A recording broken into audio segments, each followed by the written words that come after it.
Petit problème de micro. Rebonjour à toutes et à tous. C'est devenu une tradition au Paris Air Forum que de recevoir le commissaire européen au marché intérieur. Bonjour Thierry Breton. Bonjour et merci de m'accueillir. Toujours commissaire européen pour quelques temps encore, jusqu'à l'arrivée d'une nouvelle commission. Alors évidemment, quand on a choisi la date du Paris Air Forum, on savait que les élections européennes auraient eu lieu. On n'avait pas forcément en tête, quand on vous a invité, le résultat qu'on a vu en Europe et en France dimanche dernier. Peut-être première question avant de vous interroger sur les grands enjeux de l'Europe, de la défense, de l'Europe du spatial, qui sont deux domaines dans lesquels vous vous êtes particulièrement investi. Peut-être vous demander un petit commentaire sur ce résultat. Est-ce que ça change la donne? Qu'est-ce qui va changer en Europe après le 9 juin? Alors on est un petit peu loin de l'espace. On va y revenir. On est un peu dans l'espace en ce moment en France. On va y revenir. On en reparlera. Non, si vous permettez, je vais juste peut-être faire des commentaires sur ce que je vois en Europe, puisque S-Qualité, effectivement, c'est ma responsabilité et c'est mon champ de compétences.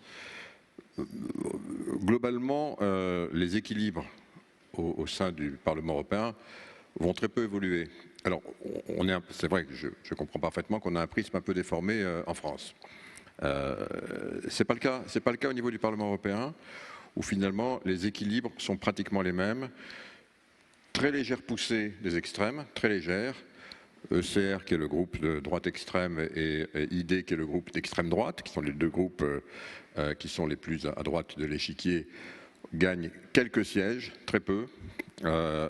Donc globalement, beaucoup moins fort que ce que l'on voit dans certains pays, comme poussée, une poussée certes, mais encore une fois, en traduction de sièges, un équilibre au niveau du Parlement qui va être relativement préservé, avec trois grands partis donc de gouvernement et de coalition, qui sont le PPE, donc le parti des conservateurs, qui gagne quelques sièges, Renew, qui en perd une vingtaine, et les sociodémocrates, qui sont pratiquement stables.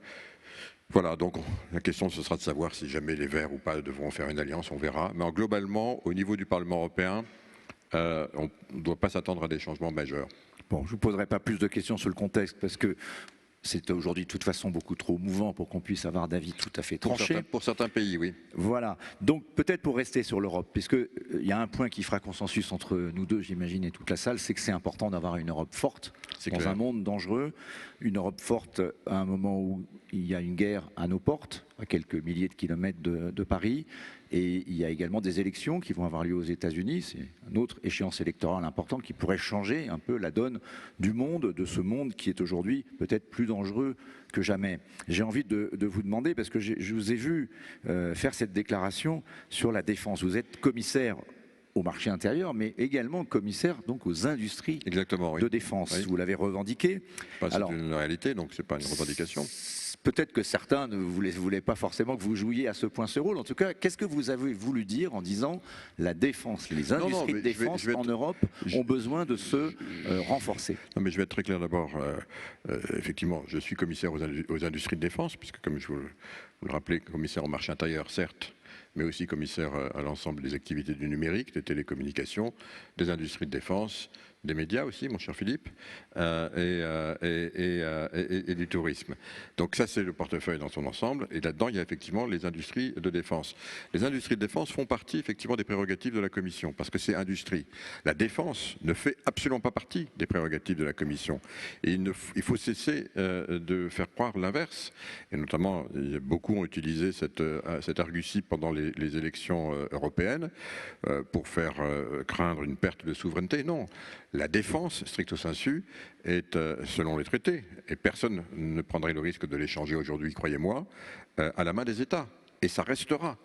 En revanche, ce qui peut être coordonné, c'est effectivement les industries de défense.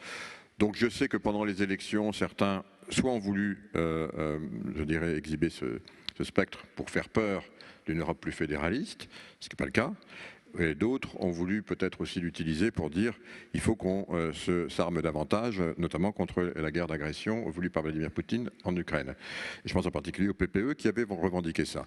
Bon, on a juste rappelé à ceux qui disaient d'un côté ou de l'autre qu'il y avait cette potentielle création de ce poste, que c'était impossible, sauf à changer les traités, puisqu'encore une fois, la défense dans son ensemble reste à la main des États membres. Voilà, c'est tout.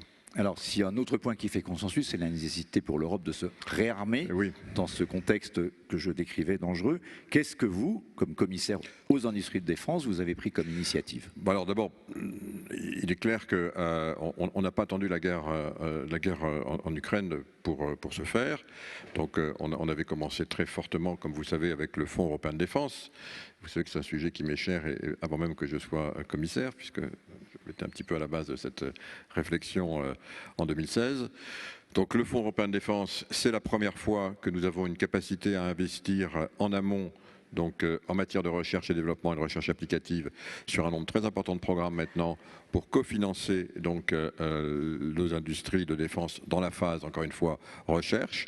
Et on a maintenant des programmes très très importants. Ça va des missiles hypersoniques aux chars, aux avions du futur, Eurodrone, frégates, cyber. On a donc des activités très importantes où on se met ensemble.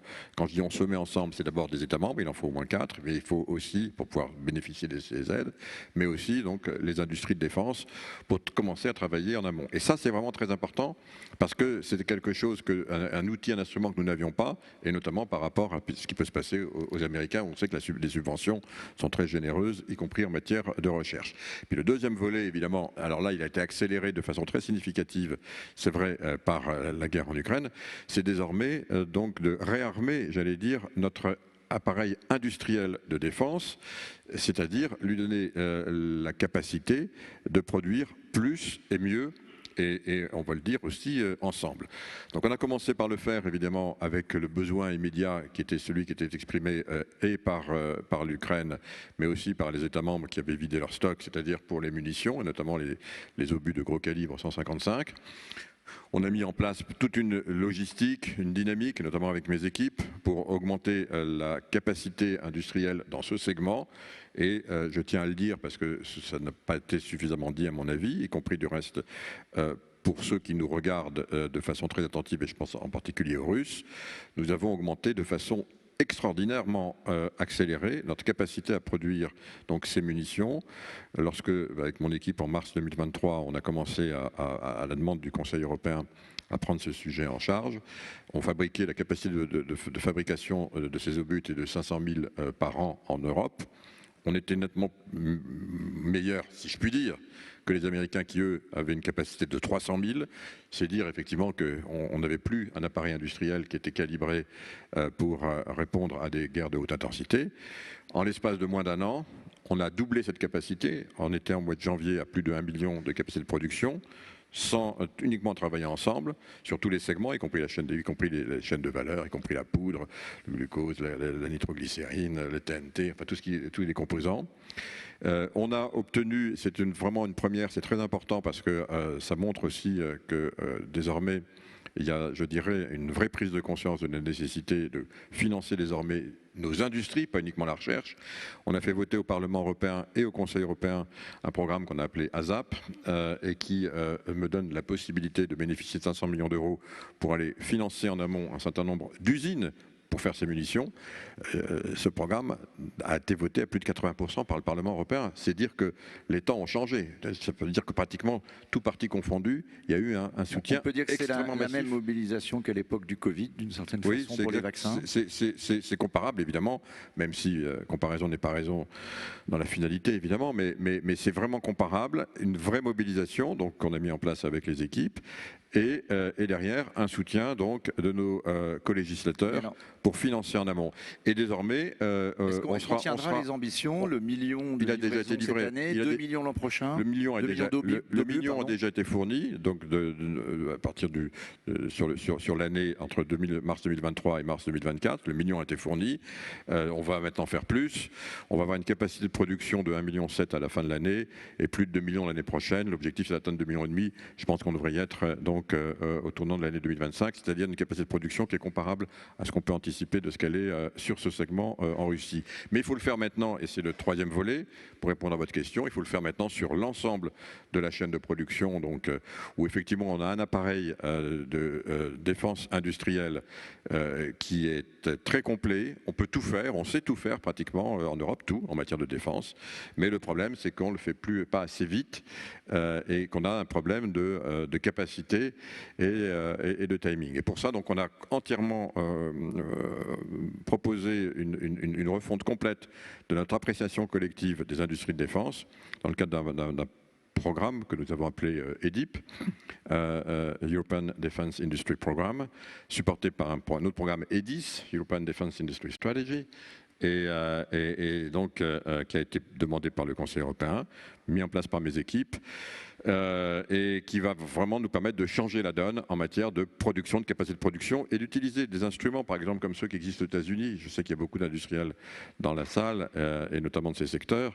Aux États-Unis, il y a une dynamique qui s'appelle le FMS, qui permet, lorsque l'armée américaine, par exemple, passe un contrat à des industriels, il y a le contrat, et puis il y a toujours un plus qui est passé pour faire des stocks stratégiques, et qui permet d'avoir en permanence, sur l'ensemble des équipements de la chaîne qui sont notamment utilisés par l'armée américaine, d'avoir des stocks, des réserves.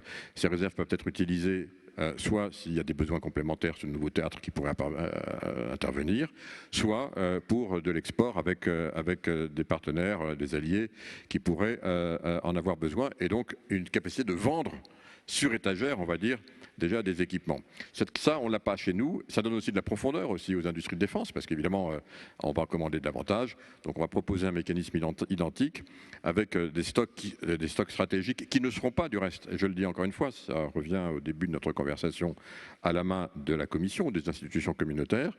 Ce seront les États, c'est les États qui les géreront, mais lorsque des commandes seront passées, on va nous incentiver, faire en sorte qu'on va pouvoir payer donc ces différences pour avoir, là encore une fois, la capacité, la profondeur aussi pour les industriels. Donc la montée en gamme va nécessiter des financements, des cofinancements en amont, sur lesquels je crois qu'il est absolument important, compte tenu des enjeux qui sont les nôtres, existentiels, d'accompagner cette montée en puissance de façon extrêmement rapide et volontaire. La Première ministre estonienne a parlé d'un fonds de 100 milliards d'euros pour la défense européenne. Est-ce que c'est réaliste, c'est crédible, ça peut arriver? Alors comme vous savez, ça rejoint aussi des analyses qu'on a faites avec mes équipes. Donc Kaja Kallas, qui est la Première ministre estonienne, pousse beaucoup cette nécessité. Et bien entendu, nous la soutenons, mais elle n'est pas la seule, puisque le président de la République soutient aussi beaucoup cette initiative. La Pologne la soutient, l'ensemble des Pays-Bas la soutient, enfin tous ceux qui sont, je crois maintenant, qui ont une conscience aiguë de ce qui se passe. On a tendance un peu à l'oublier, nous peut-être en France, par rapport aux échéances dans lesquelles nous sommes, mais la guerre est toujours là. Les conséquences sont toujours là. La nécessité pour nous d'augmenter nos capacités de production sont plus que jamais présentes. Croyez-moi, quand on est en Estonie, et j'y suis très très souvent, oui, je le dis sincèrement, la société se prépare potentiellement à un conflit. Elle n'a pas attendu aujourd'hui. C'est inhérent à la culture. La Finlande, qui a rejoint l'OTAN dernièrement, est en permanence en préparation. Également, compte tenu des 1340 km de frontières communes avec la Russie. Donc tous ceux qui ont une frontière commune avec la Russie, croyez-moi qu'ils regardent ça avec des yeux qui ne sont peut-être pas ceux que nous avons, nous, en tout cas, plus au sud de l'Europe. Même si beaucoup d'entre nous sont parfaitement conscients de ce que ça implique. Donc oui, Kaja Kallas a proposé cette idée. Nous, de notre côté, on a identifié également le même montant, donc en prenant des cheminements différents. Donc on pousse beaucoup cette nécessité d'avoir un fonds de 100 milliards. Donc moitié pour cofinancer précisément la mise à niveau de l'appareil industriel de défense, selon les modalités que je viens de rappeler à l'instant, et l'autre moitié pour financer des infrastructures communes dans ce que nous appelons les espaces contestés. Alors comme vous savez, un petit point parce que c'est très important pour la défense, nous avons défini avec le haut représentant qui coordonne donc une partie de ce qui peut être coordonné, quelques OPEX qui seraient décidés ensemble, etc.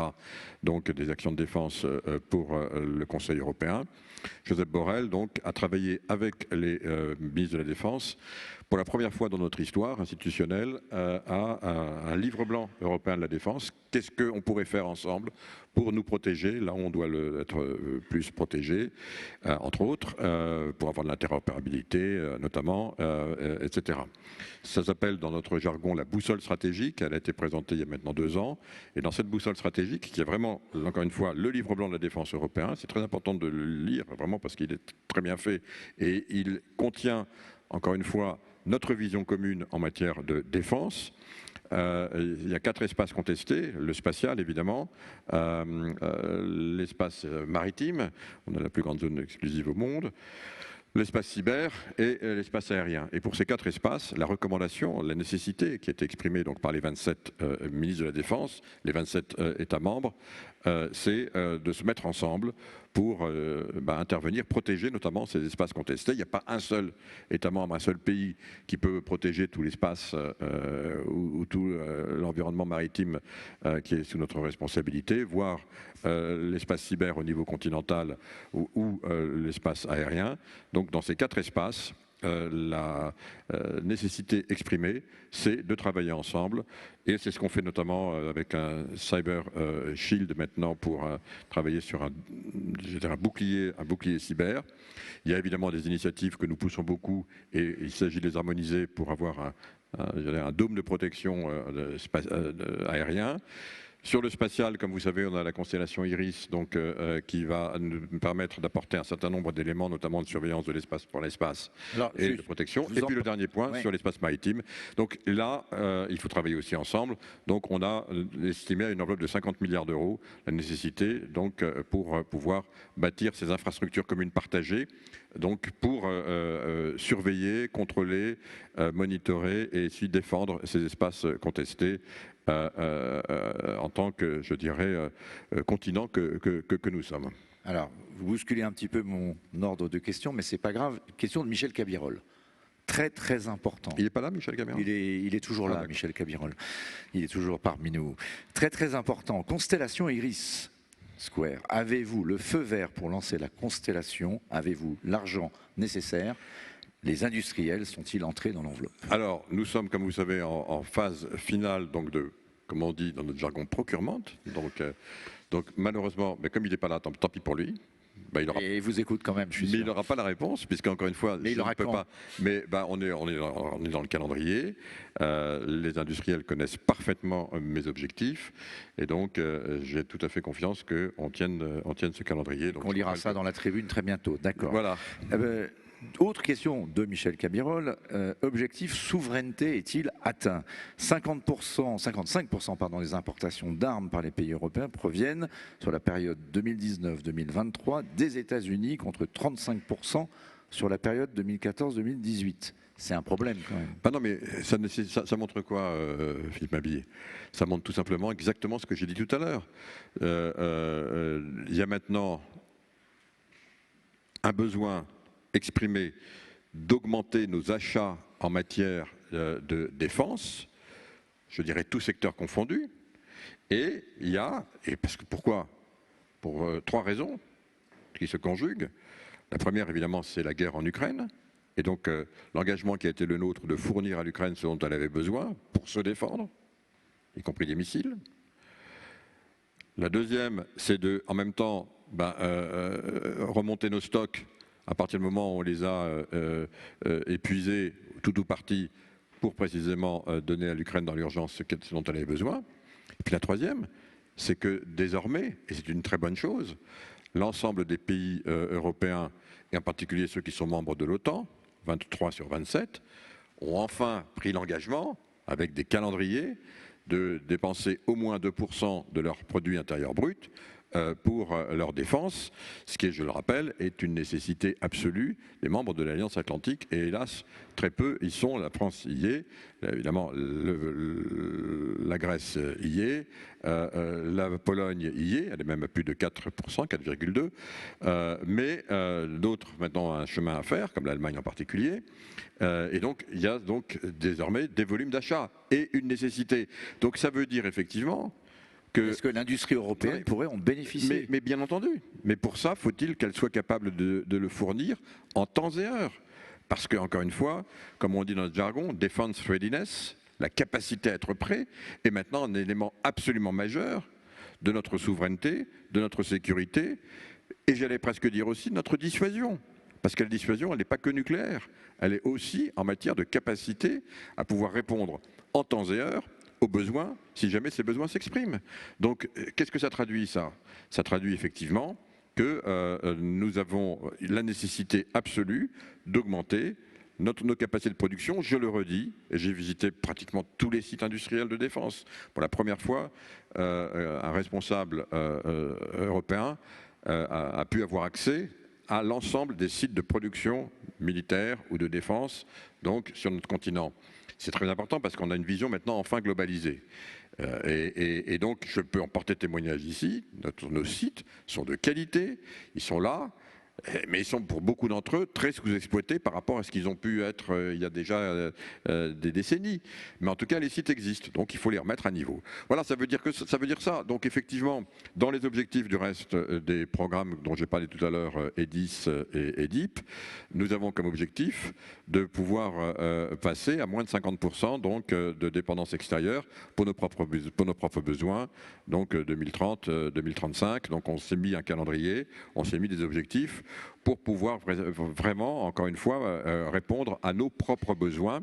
Et j'ai pas de doute que vraiment, je sens qu'il y a vraiment un consensus sur cette question. Vous avez dit tout à l'heure, il n'y a pas d'Europe de la défense, mais il y a quand même aujourd'hui un nouveau contexte qui change la donne. Est-ce qu'on va aller, compte tenu peut-être de changements politiques qui pourraient avoir lieu de l'autre côté de l'Atlantique et évidemment d'alliances peut-être qui sont peut-être moins solides que par le passé, vers une nouvelle défense européenne plus intégrée? Et est-ce que, notamment entre la France et l'Allemagne, ce sont quand même deux acteurs importants, il peut y avoir un peu comme il y a eu un Airbus dans le civil, on peut avoir, qui est également dans le militaire, mais une sorte de grand Airbus de la défense? Alors, je n'ai pas dit qu'il n'y a pas d'Europe de la défense, j'ai dit qu'il n'y a pas de commissaire à la défense. Il y a un commissaire aux industries de défense. L'Europe de la défense, c'est autre chose. Je le redis, il faut vraiment les mots, vous savez, en matière de défense sont très importants parce qu'évidemment, ils sont porteurs de notre histoire et de nos souverainetés, et aussi de la façon dont on construit notre continent européen et notre vivre ensemble au niveau européen. La défense est, et reste, et restera. Vous faites aucune illusion. Une prérogative des États membres. Et c'est bien comme ça. Est-ce qu'il y a une armée de l'OTAN ? Philippe, est-ce qu'il y a une armée de l'OTAN? Non. Non. Donc il n'y aura pas. Et pourtant, l'OTAN, c'est mettre ensemble des capacités européennes un peu quand même. Des capacités. Non, il n'y a pas d'armée européenne. Et mettre ensemble des capacités, des ressources, de la coordination, du commandement. Voilà. Donc notre projet, il est similaire.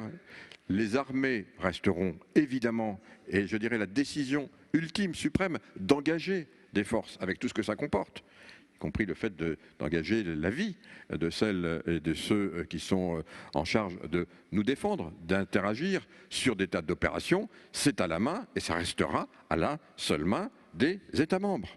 Donc tous ceux qui essayent de dire autre chose ne disent pas la réalité. Notre projet est différent. Notre projet, c'est de mettre ensemble des ressources, de la coopération, des infrastructures communes et partagées. J'ai parlé notamment de ceux dont nous avons besoin dans les espaces contestés. On le fait du reste déjà, puisque on a parlé tout à l'heure d'espace, avec Galileo par exemple, qui est notre constellation qui nous permet d'avoir de la connectivité, des positionnements par satellite extrêmement sophistiqués, extrêmement pointus, dont une partie est utilisée pour des applications évidemment militaires et à usage de défense. Ben, il y a des infrastructures, il y a de la gouvernance qui permet de partager ces infrastructures. Donc je crois qu'il faut être toujours extrêmement clair.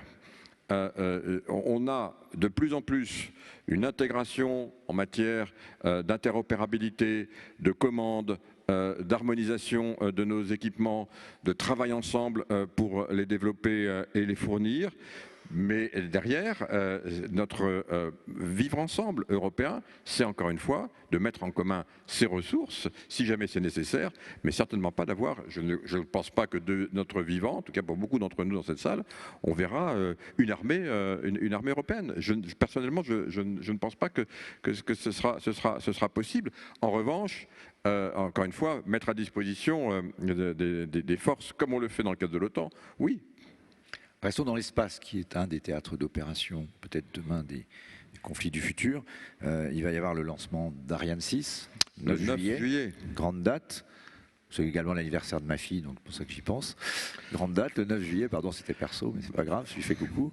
Le 9 juillet, c'est une grande date pour l'Europe, mais l'Europe est en retard dans sa souveraineté en matière spatiale. Est-ce que, alors évidemment, on espère tous que ça marchera, est-ce qu'on en fait assez pour cette souveraineté en matière spatiale, et notamment entre la France et l'Allemagne? Est-ce qu'il y a assez de solidarité? Écoutez, je me suis suffisamment exprimé sur les retards d'Ariane 6 et notamment des conséquences que ça avait pour moi, qui suis le premier donneur d'ordre institutionnel et le premier client d'Ariane, pour ne pas maintenant me féliciter de cette date. Je suis heureux de constater que Ariane a voulu vous faire plaisir également avec cette date. En tout cas, nous, on se félicite évidemment de cette date. On est très heureux qu'on ait enfin le premier lancement. On va l'attendre évidemment avec impatience il y a quand même un sujet de compétitivité pour les lanceurs. On a quand même aujourd'hui, l'Europe, elle fonctionne pas bien. Ça fait 2 fois le tour de la frontière pour arriver à faire le même produit. On a donc eu des problèmes avec Ariane et avec Vega C. Bon, ils sont en phase d'être résolus. C'est absolument essentiel que l'Europe dispose d'un accès souverain à l'espace, absolument essentiel. Donc on a maintenant 2 très bons lanceurs. On va avoir un excellent lanceur avec Ariane 6. On va l'utiliser. Je peux vous dire que nous, on a beaucoup de commandes qui sont prévues, beaucoup, parce qu'on a beaucoup de satellites à envoyer, à lancer pour notre souveraineté, que ce soit... Le carnet de commandes est plein, c'est vrai. En tout cas, nous, on a beaucoup de demandes, croyez-moi, et je continue à être le premier client institutionnel. Et à ce titre, évidemment, j'ai toujours dit que c'était important d'entendre ses clients. Voilà. C'est la bonne réponse à Elon Musk, Ariane 6, ou est-ce qu'il faudrait faire comme lui, des lanceurs utilisables? Non, mais encore une fois, il n'y a pas une réponse, il y en aura plusieurs. Et vous savez que l'Europe spatiale, c'est évidemment Ariane 6, c'est évidemment Vega C, mais c'est aussi tout un écosystème par rapport à nos besoins. Moi, je suis un fervent défenseur, évidemment, de l'Europe spatiale dans son ensemble, avec beaucoup d'acteurs nouveaux, le New Space, comme on dit, qui émergent, et qu'on va vraiment encourager, parce que si on prenait, on parlait tout à l'heure d'Iris. Iris, la façon dont on espère le voir aboutir, hein, c'est une constellation multi-orbitale, des LEO, des MEO, des GEO. Donc on a des besoins sur tous les satellites dont on va avoir la nécessité pour couvrir nos opérations, notamment nos opérations de souveraineté, entre autres. Voilà, il va y avoir de la place pour tout le monde. Je pense vraiment que là, voilà, j'ai le sentiment qu'on sort d'une période qui a été une période difficile, mais qu'on n'y sort pas loin. Alors maintenant, il y a eu le retour géographique, tout ça. J'espère qu'on va revenir là-dessus, parce que ça posait des problèmes, on le sait. Alors on va revenir dessus. En tout cas, maintenant, voilà, on travaille nous, on pousse beaucoup pour avoir, on le voit du reste dans la façon dont on conçoit Iris, hein, c'est plus du tout basé là-dessus, et c'est bien. Il faut maintenant, il y a un objectif commun. On lance les appels à candidature. Il faut être compétitif en matière spatiale, comme le sont les Américains avec Musk. Il faut être compétitif, et c'est sur l'innovation et la compétitivité donc qu'on retient évidemment ceux qui vont nous accompagner dans cette aventure. Et j'ai aucun doute qu'on y arrivera en Europe. Je suis vraiment très heureux de voir qu'on voit vraiment là le bout du tunnel. Pardonnez-moi de vous partager le scepticisme de Michel Cabirol à nouveau. En matière d'exploration spatiale, l'Europe est à la ramasse face aux États-Unis, la Chine et la Russie, notamment dans la conquête de la Lune, de Mars, d'aller plus loin. Pourquoi l'Europe n'a-t-elle pas une politique d'autonomie stratégique dans ce domaine? Comme on dit en bon français, everything at a time. Moi personnellement, je suis comme beaucoup d'entre vous, je suis un fanatique de l'espace. Mais je pense vraiment que notre priorité, c'était de nous donner les éléments de notre souveraineté dans le monde tel qu'il vient, tel qu'il est. Et la souveraineté, c'est l'accès à l'espace, c'est nos constellations, c'est ce qui nous permet de contrôler, de protéger, de sécuriser donc tous les espaces dont on a la charge, et en particulier l'espace tout court. Une fois qu'on y sera, et on y est bientôt, l'intérêt de l'espace, c'est qu'il y a toujours des nouvelles frontières à conquérir. Ce sera une nouvelle frontière. On a parlé ce matin en ouverture du forum avec Patrice Ken de Thales de l'intelligence artificielle, des problèmes éthiques qui étaient posés en matière d'IA dans le domaine militaire, avec le risque d'une perte de contrôle de l'humain. Vous avez travaillé sur cet IA Act, vous connaissez bien ces questions. Est-ce que, alors évidemment, on disait les démocraties, de ce point de vue-là, sont plutôt responsables, mais face à un monde qui pourrait devenir irresponsable, comment on se prémunit d'une dérive en matière de contrôle de la machine sur l'homme? Nous, on a mis des règles. Hein. On a mis des règles et des lignes rouges dans la façon d'utiliser l'intelligence artificielle. Et je le redis, parce qu'on en avait parlé du reste ensemble à Marseille il y a quelques mois. L'Artificial Intelligence Marseille, qu'on refait cette année au mois de novembre. Voilà. Et donc, on était à l'époque en discussion du fameux AI Act. Depuis l'AI Act, on l'a fait aboutir. Il a été voté et par nos co-législateurs, par le Parlement et par le Conseil européen. À l'issue du reste d'un trilogue qui est le plus long trilogue, c'est pour vous montrer le sujet. Le trilogue, vous savez, c'est quand on se met ensemble, et c'est la Commission qui pilote ça, donc les deux co-législateurs, le Parlement et le Conseil, pour faire aboutir un texte qui a été voté en première lecture par nos deux chambres. Et ce trilogue, il avait duré 38 heures d'affilée. C'est la plus longue trilogue donc dans l'histoire de l'institution européenne. C'est pour vous dire qu'on a passé pas mal de temps. C'est la preuve que vous êtes peut-être un robot, en fait, vous dormez pas. À tout analyser, et en particulier, ces questions sont couvertes par notre AI Act. Alors, est-ce qu'on a la bonne règle? Voilà, c'est ma dernière question. En tout cas, on a les règles. Maintenant, c'est des règles donc pour nous, pour tous ceux qui vont vouloir opérer en Europe. Évidemment, tout le sujet, c'est d'avoir maintenant des règles plus mondialisées, comme on l'a fait par exemple sur les sujets de prolifération, et en particulier de prolifération nucléaire. Oui, je pense qu'il est très important d'avoir aussi sur ces questions une vision mondialisée. Mais en tout cas, nous, Européens, on va arriver à la table de négociation avec déjà une vision et des outils. Et croyez-moi, dans ces questions stratégiques de prolifération, je fais encore une fois l'analogie parce qu'on n'est pas loin. C'est très important de pouvoir parler en sachant d'où on est, d'où on part et qui on est. Grâce à ce qu'on a fait sur les AI, on sait répondre à ces trois questions. Vous allez faire quoi dans les mois qui viennent? Je suis commissaire européen. Jusqu'à quand? Les mois qui viennent, ça veut dire que normalement, pour que la prochaine commission vienne soit votée, car je rappelle, on oublie souvent, les commissaires sont élus. Nous sommes élus par le Parlement.